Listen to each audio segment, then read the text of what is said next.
Alright, welcome to Unit 2, Quadratic Equations. This is Day 5, vertex form.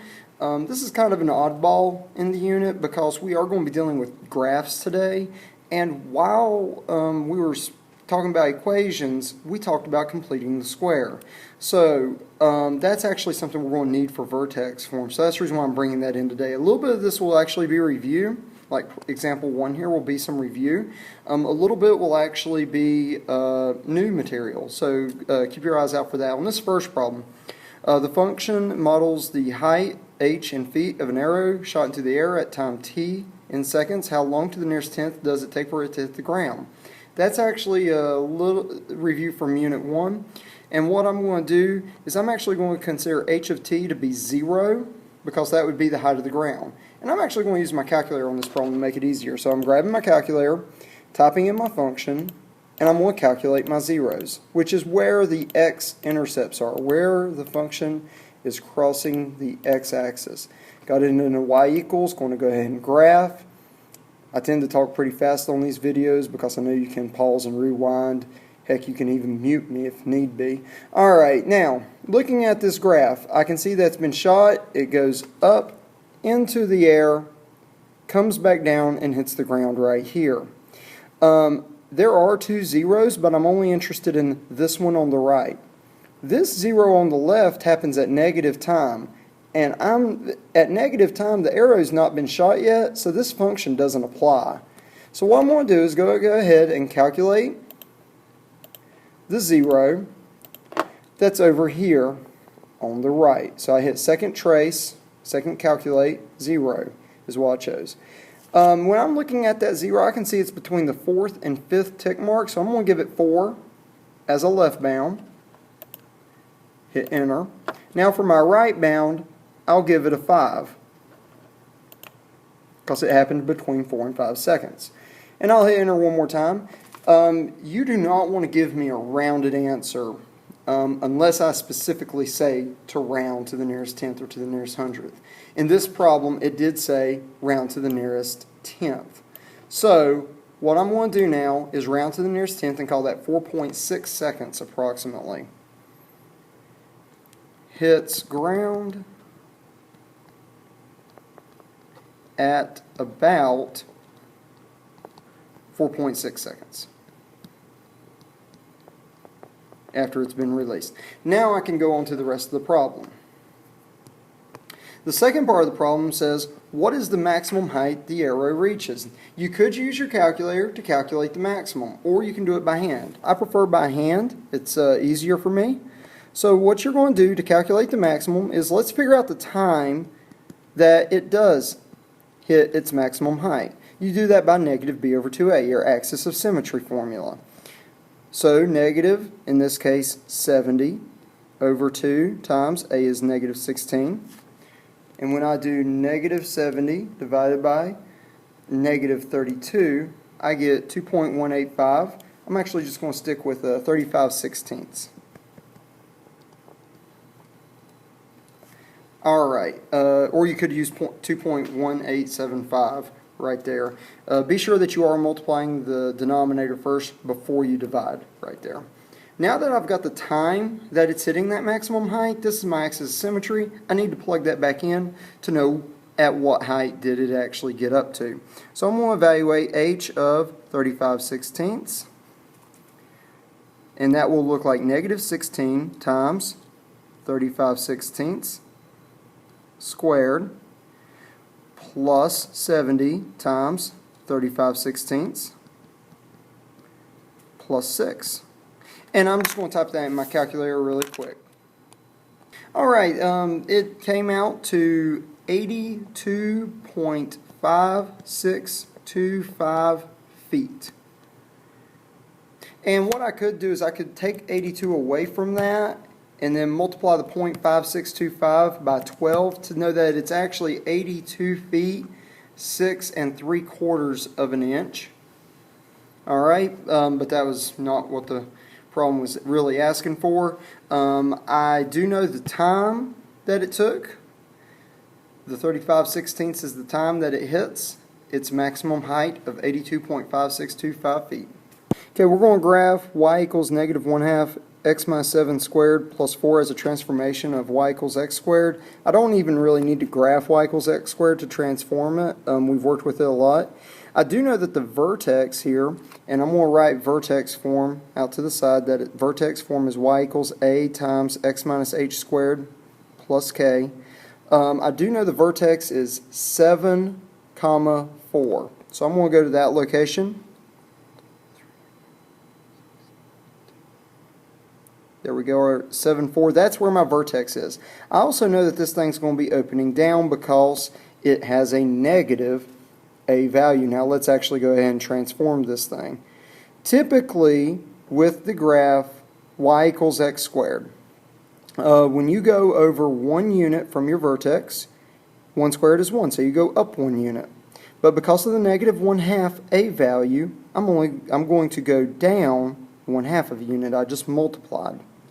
I will do that when I go to the left as well. Remember that there's symmetry here. I'm actually going to go ahead and show that axis of symmetry with this very faded dashed line you probably can't even see. Alright, going out 2 units now from my vertex. 2 squared is 4. Instead of going up 4 units, I'm going to multiply that by the negative 1/2. So 4 times negative 1/2 is negative 2. So when I go out 2 units, I should go down 2 units. And there I am. And I'll do that on the left-hand side of the axis of symmetry. Let's go out one more time. Let's go out 3 units. When I go out 3 units, 3 squared is 9. But instead of going up 9 units, I'll multiply that by negative 1/2. And I'll go down 4 and 1/2 unit, which ends up being at negative 0.5 y value. And I'll do that on the other side as well. And there I have it. This was really just a review of vertex form, which you have seen before in this class. So there it is. Now we're going to actually work a little bit more with vertex form. So what happens if we're going to take a function and actually turn it into vertex form? Right now it's in standard form. There's one of 2 ways to do this kind of problem, and I'm going to show both of them. One way is to figure out what your vertex is and what your A value is. So I'm going to go through that. If I were to figure out what my vertex is, I'll do negative b over 2a, and that would be, in this case, negative 2 over 2 times 1, my A value. And that 1 is, by the way, coming from in front of x squared. And this will be positive 2 over 2, which is 1. By the way, this is going to be the value of h when I write it in vertex form. Now I'll figure out what my y value is at that x value of 1. Plugging that 1 back in for the x's, I get 1 minus 2 plus 4, and I get 3 as my y value. That's the value of k. So I know that h comma k is 1, 3. That's where my vertex is. And also, from the original function, I know that the value of a is 1. And what I'm going to do really quick is I'm going to write down what vertex form is. And I'm just going to drop these values in there. That y equals 1 times x minus 1 squared plus 3. I didn't write the 1 for the a, as you don't need to when it's a 1. I'm finished. Now, there is another way to do it, and that is by completing the square. It's actually very neat, and it's actually very quick. So just rewriting the problem. And here's how it works. Just rewrite it and leave a little space between the minus 2x and the plus 4. Right there is where I'm going to complete the square really quick. I'm going to take half of negative 2 and I'm going to square it.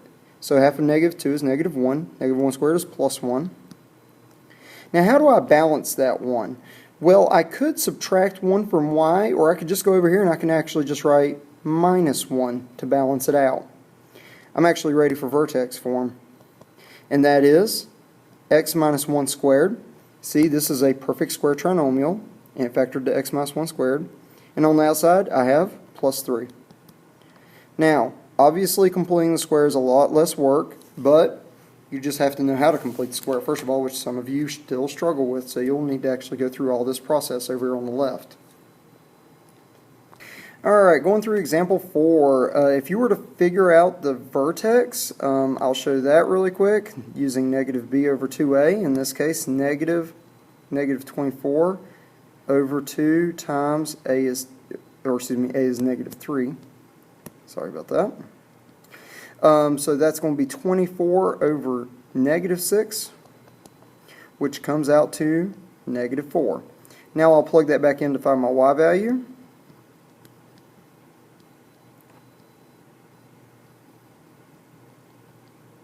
And what I'll get is negative 3 times negative 4 squared will be 16. Negative 24 times 4 is negative 96.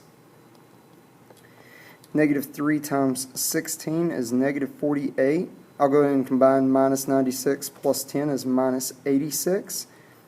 Negative 48 minus 86 comes out to negative 134. You'll have to excuse me, I did make a boo-boo on this. Way back here, that should have been negative 4. So if you're following along on the video, instead of making a whole nother video or trying to edit this out, I'll just erase what I did here really quick and make that a negative 4. Yeah, it's true to how my class goes, you know. Alright, so let's rerun that really quick. That would get negative 3 times 16. Negative 24 times negative 4 would be positive 96. Huge difference. Alright, now you've got negative 48. 96 plus 10 would be 106. And when I do negative 48, negative 48 plus 106, I get 58. So now I know my h and k is 458. And I know my a is negative 3, so y equals negative 3 times x minus 4 squared plus 58. Now I'm going to do it by completing the square. So to do it by completing the square, again, just write it as having the parentheses really quick.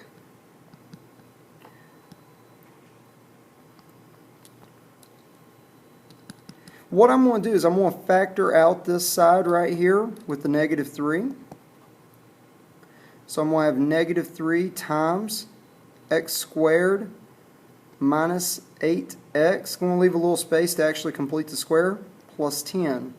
Now I'll complete the square by doing the b over 2 squared. That's negative 4 squared, which is 16.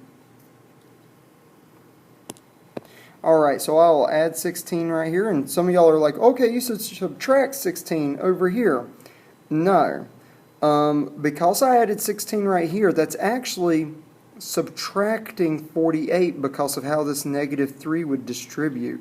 I subtracted 48. I've got to add 48 to bring balance to this thing. Now it's balanced. I subtracted 48, negative 3 times 16. I add 48. Now I'll have y equals negative 3. This part right here will factor to x minus 4 squared from this minus 4 up here. And I'll have plus 58 on the outside now, and there's your answer completing the square style. Kind of a weird thing to do. I know, it's kind of mind-blowing for a moment there, but that's how it works. Alright, that wraps up the lesson. Good luck with the assignment. Thanks.